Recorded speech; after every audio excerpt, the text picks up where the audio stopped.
Students, આજે આપણે ધોરણ 9 વિશે ગુજરાતીમાં જે ગયા લેક્ચરમાં અભ્યાસ કર્યો છે, વ્યાકરણનો ટોપિક હતો, નવો ટોપિક હતો અંગ સાધક પ્રત્યય. તમે જોયું હશે કે અંગ સાધક પ્રત્યય એટલે શું એ આપણે જોઈ લીધું, પણ તમને ખબર એ પડી ગઈ હશે કે ફક્ત વિરોધી શબ્દ નથી બની શકતા. અંગ સાધક પ્રત્યયમાંથી આપણે નવા શબ્દો બનાવી શકીએ છીએ અને તેનો અર્થ પણ બદલાઈ શકે છે. હવે આપણે ગયા લેક્ચરમાં જોયું કે અંગ સાધક પ્રત્યય એટલે શું અને તેના પૂર્વ પ્રત્યય જોયું તો આજે આપણે અંગ સાધક પ્રત્યયનો જે બીજો ટોપિક છે પર પ્રત્યય. પર એટલે પાછળ જે પ્રત્યય લગાડવામાં આવે છે તેને પર પ્રત્યય કહેવામાં આવે છે. એ પણ આપણે ગયા વખતે વાત કરેલી હતી. એટલે આજે પર પ્રત્યય અને એમાં જે શબ્દ આજે જોવાનો છે જે એક વ્યાકરણી મોભો બદલાઈ શકે છે.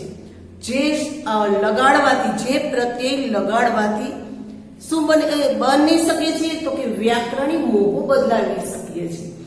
એ આજે આપણે શીખીએ છીએ. અત્યારે તો પેલા જોઈએ કે વ્યાકરણિક કાર્ય અને મોભો બદલનાર પ્રત્યય. વિદ્યાર્થી મિત્રો, આપણને એમ થાય કે આ તે વળી શું, તો કે જે પ્રત્યય એક કે બે અક્ષર વાળા લગાડવાથી તેનો વ્યાકરણી મોભો બદલાઈ જાય છે. ક્યારેક વિશેષણની ભાવવાચક સંજ્ઞા બની જાય છે, તો ક્યારેક સંજ્ઞામાંથી ભાવવાચક સંજ્ઞા બની જાય છે. તો એ આજે આપણે જોઈએ. હવે અહીંયા છે આસ. તો આસ જે છે આપણે ઉદાહરણે જોતા જાય છે. આસ પ્રત્યય લગાડવાથી ફક્ત બે જ અક્ષરનો પ્રત્યય છે આસ. તો એવો પ્રત્યય લગાડવાથી વિશેષણ પરથી ભાવવાચક સંજ્ઞા બનાવી શકીએ છીએ. કેવી રીતે બનાવી શકીએ છીએ ઈ જોવો તમે. અહીંયા રતાશ શું લાગી ગયું તો કે આસ, રત પ્લસ આસ કરી નાખી તો આસ છે એ અહીંયા આવી ગયું રતાશ, વિનાશ. તમે આવા શબ્દો આપણને મળી જાય છે. નવરાશ આવા આપણા ટેક્સ્ટ બુકમાં પણ આપેલા છે, તમે જોજો, તમને મજા પણ આવશે. બરાબર, 84 માં પેજ ઉપર આપેલા જ છે. ઉમાશ, ખટાશ આવા તમે શબ્દ જોઈ શકો છો. એટલે એની શબ્દની સાથે શું ભળેલું છે તો કે આસ શબ્દ ભળેલો છે. ક્યાં તો કે શબ્દની પાછળ પ્રત્યય લગાડવામાં આવેલો છે. રતાશ, રત પ્લસ આસ. આસ ક્યાં લગાડ્યો એટલે પાછળ આવી ગયો છે. આ પ્રત્યયને પાછળ લગાડવામાં આવે છે, તેથી આપણે એને પર પ્રત્યય કહીશું.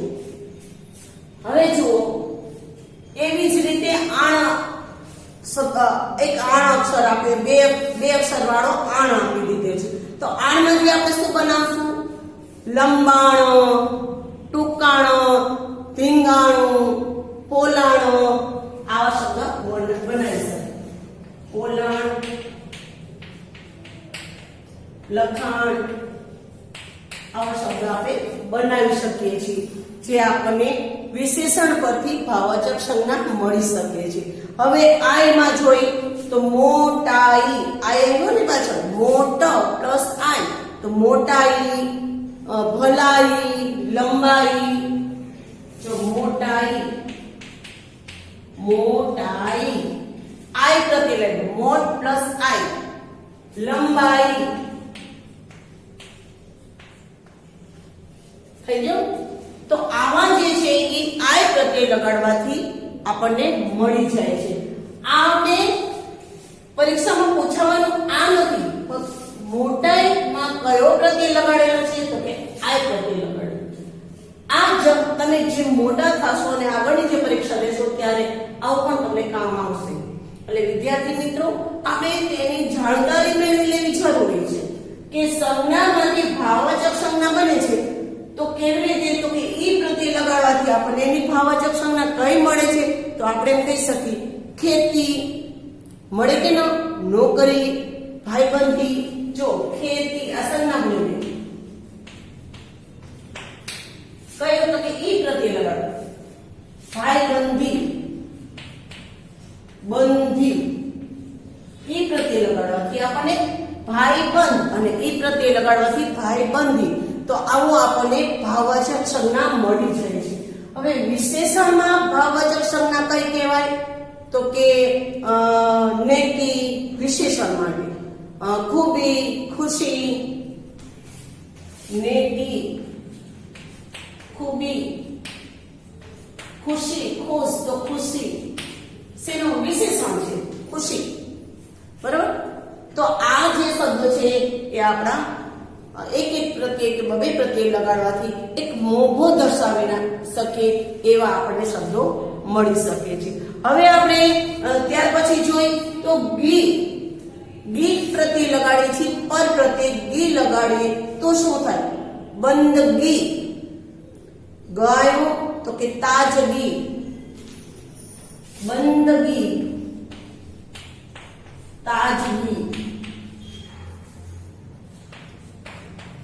તાજગી. તમે જોયા કે ગી પ્રત્યય લગાડવાથી બંદગી, તાજ, તાજગી એવા શબ્દો લગાડવાથી આપણને આ વિશેષણનો ભાવ સંજ્ઞા મળી શકે છે. હવે આપણે જોઈ કે ઈ પ્રત્યયમાંથી ગીરી પ્રત્યયમાંથી આપણે શું કરી શકીએ તો કે ગીરીમાં જે શબ્દ આવે છે ગીરી, તો ઉડાવગીરી તમે સાંભળેલું જ હશે શબ્દ. એવો હું બોલું દાદાગીરી આવી ગયો ને. નેતાગીરી આપણે એ જ લખીએ, આપણે જે યાદ રહી જશે. દાદાગીરી, નેતાગીરી કયા શબ્દ લગાડેલા? આમાં કયા પ્રત્યય આવ્યા? તો ગીરી શબ્દ લગાડેલા. નેતા તો હોય, નેતાગીરી કરે છે આપણે કહીએ છીએ ને, તો એ જે શબ્દ છે એ ભાવવાચક સંજ્ઞા બતાવે છે. વિશેષણની ભાવવાચક સંજ્ઞા છે. જે દાદાગીરી આવા શબ્દો આપણે બનાવી શકીએ. એવા તો યાદગીરી આપણે એવા શબ્દો લઈ શકીએ છીએ. આપણને જો પૂછવામાં આવે તો આપણે બતાવી શકીએ છીએ.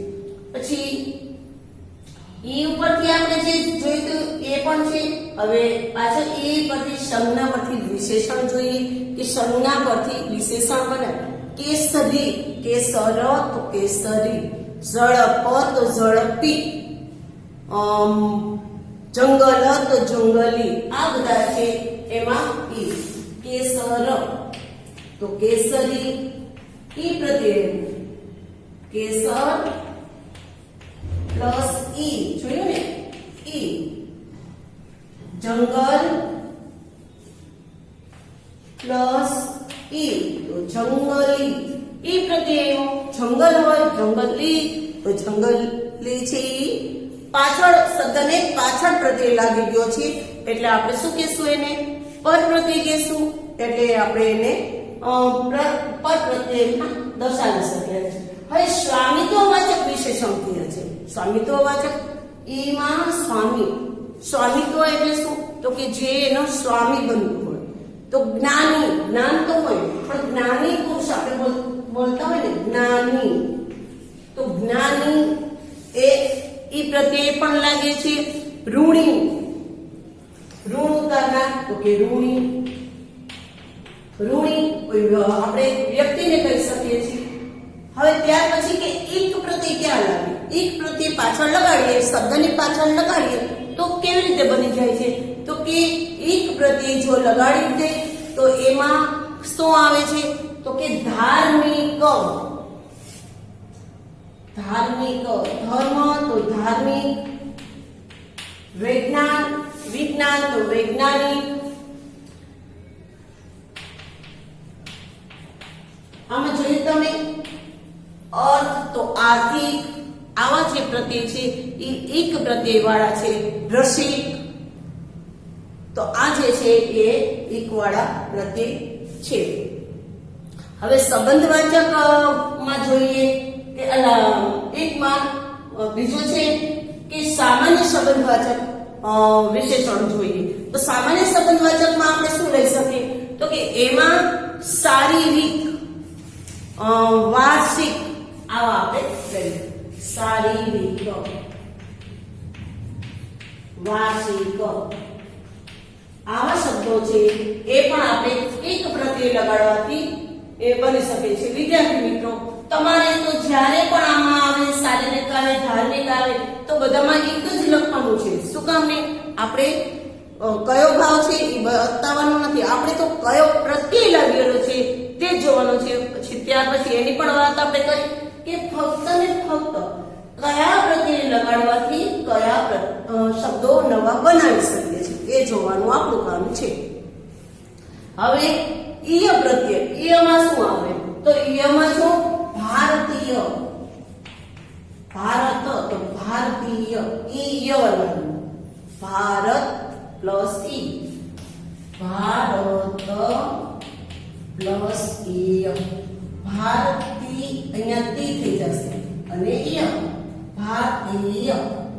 જોયું ને, એટલે ભારતીય પ્રત્યય ભારતીય લગે. રાષ્ટ્ર તો રાષ્ટ્રીય, રાષ્ટ્ર તો રાષ્ટ્રીય, રાષ્ટ્ર પ્લસ ઈય, રાષ્ટ્ર પ્લસ ઈય, આ ઈ છે અહીંયા આવી જશે અને રાષ્ટ્રીય થઈ જશે. એટલે આવી રીતે આપણે આવો ઈય પ્રત્યય લગાડીને પણ પર પ્રત્યય શબ્દ બનાવી શકીએ છીએ. ત્યાર પછી જોઈએ કે આડું, આડુમાં શું આવે? આડુમાંથી કયો શબ્દ બનાવી શકે? દયાળુ, ખબર પડી ગઈ ને? દયાળુ, કૃપાળુ, રૂપાળુ. જો દયાળુ, રૂપાળુ,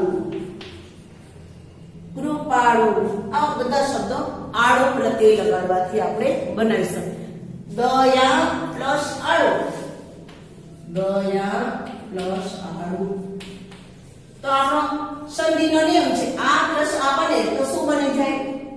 આ પ્લસ આ બને તો શું થઈ જાય? આ થઈ જાય. એટલે દયાળુ. આમાં બધા નિયમ આપણને કામ આવતા જ હોય છે, સંધિના, વિશેષણના, દરેક. એટલે આપણે આ નિયમો એટલે આપણે ભણવાના હોય છે, બરાબર છે. હવે ત્યાર પછી જોઈએ તો ગર પ્રત્યય છે. ગર માં કર્તૃવાચક સંજ્ઞા બની જાય. તો ગર માં કેવી રીતે? જાદુગર, ગર લાગે કયો? જે શબ્દને અંતે પ્રત્યય લાગે, અંતે પ્રત્યય લાગે એને આપણે પર પ્રત્યય કહે છે. એટલે જાદુગર પર પ્રત્યય છે. કારીગર, જો જાદુગર ગર પ્રત્યય લાગે, કારીગર ગર પ્રત્યય લાગે. એટલે આવા જે પ્રત્યય છે એ ગર પ્રત્યય લગાડવાથી નવો શબ્દ બની જાય છે. હવે દાર, દારમાં તો જમીનદાર, સમજદાર, પગારદાર, નામદાર, નામદાર, જમીનદાર, આવા જે શબ્દો છે એ દાર પ્રત્યય લગાડવાથી બની શકે છે. તો વિદ્યાર્થી મિત્રો, આ જે આપણા છે એ વ્યાકરણી મોભો બદલનાર શબ્દો છે. અહીંયા આપણે ફક્ત આ જોવાના છે કે આશમાં શું થઈ જશે. તો આ શબ્દ બનાવવાથી રતાશ, ભીનાશ આવા જે શબ્દો બની શકે છે. આણમાંથી તો કે પોલાણ, આણ આવે છે લખાણ, આઈમાંથી મોટાઈ, લંબાઈ, ઈ માંથી ખેતી, ભાઈબંધી, ઈ માંથી નેકી, ખૂબી, ગી તો બંદગી, તાજગી, ગીરી દાદાગીરી, નેતાગીરી, ઈ માંથી કેસરી, જંગલી, ઈ માંથી જ્ઞાની, ઋણી, એક માંથી ધાર્મિક, વૈજ્ઞાનિક, એક શારીરિક, વાર્ષિક, ઈય ભારતીય, રાષ્ટ્રીય, આળુ દયાળુ, રૂપાળુ, ગર જાદુગર, કારીગર, દાર નામદાર, જમીનદાર. આ જે શબ્દો છે એને એકવાર વાંચવાથી આપણને યાદ રહી જ જવાના છે. એટલે આપણે એવી ભૂલ કરશું જ નહીં કે નહીં વાંચીએ, ચોક્કસ વાંચી લેવાના છે. તો હવે એને આગળ જઈએ આપણે કે ધાતુ પરથી જે સંજ્ઞા બનાવવાના છે એ પ્રત્યેની આપણે વાત કરવાના છે. એમાં પણ ઘણા પ્રત્યયો આપેલા છે અને એ પણ આપણે બતાવી દીધેલા છે. અપધાતુ છે એ જે ધાતુ પરથી સંજ્ઞા બનાવવાનું પ્રત્યય છે, બરાબર. અપ પ્રત્યય લગાડવાથી કર્તૃવાચક સંજ્ઞા બને. આ આપણે બધા જે છે પર પ્રત્યયના. હવે કર્તૃવાચક સંજ્ઞા છે એમાં લેખક, વાચક, આ જે શબ્દ અક પ્રત્યે લાગે છે એને આપણે ચાલાક, આવા જે શબ્દો છે એ અક બનાવવાથી થાય. અક પ્રત્યે લગાડવાથી. જો અહીંયા બતાવું છું તમને, લેખ પ્લસ અક, તો ખ માં પણ અ જોડાયેલો છે અને અ ની સાથે પણ અ જોડાયેલો છે. એટલે જ્યારે અ પ્લસ અ થઈ જાય છે એટલે આ અ છે એ આ ખોડો છે એમાં આગળ આવી જશે અને ક, એટલે આ એટલે ખ આખો થઈ જશે, લેખક. એટલે આવી રીતે આપણે સંધિના નિયમો પણ આમાં યાદ કરી લેવા એટલે આપણને તરત જ યાદ રહી જાય. લેખક, વાચક, ચાલાક આવા શબ્દો બનાવી શકીએ છીએ. હવે અક પરથી બેઠક, એ પણ અક પ્રત્યય પરથી જ લઈ શકાય. બેઠક, આવક, આ જે બધા શબ્દ છે એ પણ આપણે આવક, જાવક એ પણ ક્રિયાપદથી શબ્દો છે. આય શબ્દ, આય પરથી પણ આપણે આય પ્રત્યય પરથી પણ આપણે શબ્દ બનાવી શકીએ છીએ. કમાઈ, ચડાઈ આવા શબ્દ બનાવી શકીએ. પછી મહેનતાણા ઉપરથી પણ આવા શબ્દ બનાવી છે, આય શબ્દ પરથી બનાવી શકીએ છીએ. તો એમાં શું, ઘડાઈ, આપણે કઈ ઘડામણ દીધું હોય તો આપણે તેને ઘડાઈ દીધી છે, ભરાઈ દીધી છે, છપાઈ દીધી છે. ઘડાઈ, ભરાઈ, છપાઈ આવા શબ્દ ઈ પ્રત્યયથી બનાવી શકીએ છીએ. લખાણ, આણ પ્રત્યયથી આપણે નવા શબ્દ બનાવી શકીએ છીએ. આણ પ્રત્યય પર પ્રત્યય લગાડવાથી, આણ પર પ્રત્યય લગાડવાથી આપણે નવો શબ્દ બનાવીએ. લખાણ, વંચાણ, મંડાણ આવા શબ્દ બનાવી શકીએ છીએ. અને ત્યાર પછી જો કે આમણ, હવે આમણ પરથી પણ નવા શબ્દ બનાવે. આમણ કે તો કે જે શબ્દને આમણ પ્રત્યય લાગે એના ઉપરથી એક નવો શબ્દ બની શકે. ઘડામણ, વીણામણ, દડામણ, ઘડામણ, દડામણ, વીણામણ. આપણે કોઈને આપી દીધું હોય ને મહેનતાણું, ત્યારે આપણે એમ કહીએ કે વીણામણ આપી દીધું છે. વીણવાનું જે મહેનતાણું છે આપી દીધું. દળવા માટેનું મહેનતાણું તો દડામણ આપી દીધું છે. એટલે એવા જે મહેનતાણાવાચક શબ્દ છે એ આપણને મળી જાય છે. એટલે એવું નથી હોતું કે આવા શબ્દોથી વિરોધાર્થીના શબ્દો મળે છે, આવા પણ બધા આપણને શબ્દો પ્રાપ્ત થાય છે. હવે જોઈએ તો આમણ શબ્દથી નવો શબ્દ કયો પ્રાપ્ત થાય છે? તો કે આમણ શબ્દથી શિખામણ. શું મળે છે? શિખામણ. તો આપણે શિખામણ લખી શકીએ, અકળામણ લખી શકીએ અને મથામણ પણ લખી શકીએ. શિખામણ, અકળામણ, મથામણ આપણે એવા શબ્દ ગોતીને લખી શકીએ છીએ. હવે આવટ શબ્દ છે એને જો અર પ્રત્યય લગાડીએ એટલે કે શબ્દની પાછળ લગાડી દે તો શું થઈ જાય? તો કે ફાવટ, બનાવટ, સજાવટ. ફાવટ, બનાવટ, સજાવટ મળી ગયો ને? આ છે આ સંધિનો નિયમ યાદ કરી લો એટલે તરત શબ્દ બની જશે. તર, ભણતર, ગણતર, તર પ્રત્યય લગાડવાથી ચણતર આવા જે શબ્દો છે એ તર શબ્દ લગાડવાથી થઈ જાય છે. તો હવે આપણે શું જોવાનું છે? તો કે હવે આપણે એવું જોઈએ કે જેનો અંગ વિસ્તાર થઈ જાય, જે પ્રત્યય લગાડવાથી અંગનો વિસ્તાર થઈ જાય છે એને અંગ વિસ્તાર કહેવાય. અંગશાસ્ત્ર પ્રત્યયમાં આવું પણ આપણે એક જોયું છે. આપણે એવું કીધું ને કે અર્થ બદલાઈ શકે છે, વ્યાકરણિક મોભો પ્રાપ્ત થઈ બદલાવી શકીએ છીએ અને અંગનો માત્ર અંગનો વિસ્તાર પણ કરી શકીએ છીએ. એટલે આપણે કીધું તો ગામ, તો ગામડું આવું જે છે. હવે આપણે અંગ વિસ્તાર પ્રત્યયો જોશું. અંગ વિસ્તાર પ્રત્યયો એને કહેવાય કે જે એક પ્રત્યય લગાડવાથી અંગનો વિસ્તાર થઈ શકે એને અંગ વિસ્તાર પ્રત્યય કહેવાય છે. દાખલા તરીકે અહીંયા છે ક, તો ઢોલક. આપણે અહીંયા ઉદાહરણ દીધું છે ઢોલક. હવે અહીંયા ક પ્રત્યય લગાડવાથી ઢોલક થઈ જશે. ક જેનો પ્રત્યય ફક્ત ક છે, તો દંડીકો. ક કની આખી સિરીઝ આવી આવે, જો ક કા કો કી બધું પણ આવે. દંડીકો કે દંડને પાછળ કો લગાડી દેવાથી તો દંડીકો આવો પ્રત્યય આપણને મળી જાય છે. એટલે દંડકો એવું ના થાય, પણ દંડીકો થાય. નાનક તો નાનકો થઈ જશે. નાનક ન થાય, નાનકો. નાનું તો નાનકો, નાનું તો નાનકો. ઢોલ તો ઢોલક. આવો જે પ્રત્યય છે એ ક લગાડવાથી.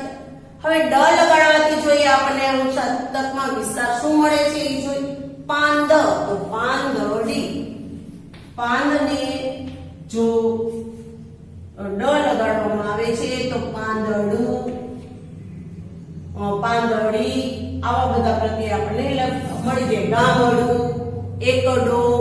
ડ પ્રત્યય લગાડવાથી આપણને આવા નવા શબ્દો પ્રાપ્ત થયેલા જોવા મળે છે. એવી જ રીતે લમાં શું થાય છે વિદ્યાર્થીઓ?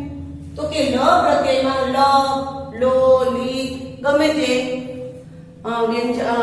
વ્યંજનના અકાશની બારક્ષરીનો અક્ષર લાગુ પડે છે. નણંદ લ, નણંદ હોય નણંદ લ લગાડવામાંથી. મોર તો મોરલો, લો પ્રત્યય લગાડવાથી. મઢુલી, લી પ્રત્યય લગાડવાથી આવા આપણને શબ્દ મળી શકે છે. અને ઈય પ્રત્યય લગાડવાથી બળદિયો, વાંકડિયું, શેઠિયો. તો આપણને એમ થાય અહીંયા આપણે ય વાળી ય, યા, ઈ, યુ, આખી બારાક્ષરીના જે 12 અક્ષર છે એમાંથી કોઈ પણ જો પાછળ ય આવતો હોય તો આગળનો જે શબ્દ છે, આગળનો જે અક્ષર છે ઈ રસ્વાય થઈ જાય. જોઈ યો તો દી કેવો થઈ જાય? તો રસ્વાય. યુ આપણે કીધું ને આગળનો કોઈ પણ અક્ષર હોય એમાં જો પાછળ ય આપેલું હોય તો આમાં શું થઈ જશે? તો ડી. વાંકડિયું, શેઠિયો આવા નવા શબ્દો આપણને મળી જાય. સુખીયો પણ આપણે યાદ રાખવાનું છે, આ આપણે જોડણીમાં શીખી ગયા છીએ કે ય, યા, ઈ, યુ બારાક્ષરીમાં જો ચોથો અક્ષર ય આવતો હોય તો આગળનો શબ્દ છે એ ફરી જશે. એટલે અહીંયા ઈય શબ્દમાંથી આપણને જે અંગ સાધકમાં જે વિસ્તારવાળો શબ્દ છે બળદિયો, વાંકડિયું, શેઠિયો, સુખીયો આવા શબ્દ પ્રાપ્ત થાય. અમુક વખતે સંસ્કૃત શબ્દો હોય છે એમાં કોઈ ફેરફાર થતો નથી, બાકી મોટા ભાગના શબ્દો છે આવી રીતે ચેન્જ થતા હોય છે. તો વિદ્યાર્થી મિત્રો, આજે આપણે અંગ સાધક પ્રત્યયોના પરપ્રત્યય અને તેના મોગદરાના, ધાતુ પ્રતિસંજ્ઞા અને અંગ વિસ્તારના પ્રત્યયો પણ જોયા. આ પરથી તમને હવે ખબર પડી જશે કે પરપ્રત્યય અને પૂર્વ પ્રત્યય કોને કહેવામાં આવે છે. શોધવામાં તમે હવે ઝડપ કરશો અને એનો એક માર્ક પણ સરસ મેળવી લેશો. થેન્ક યુ વિદ્યાર્થી મિત્રો.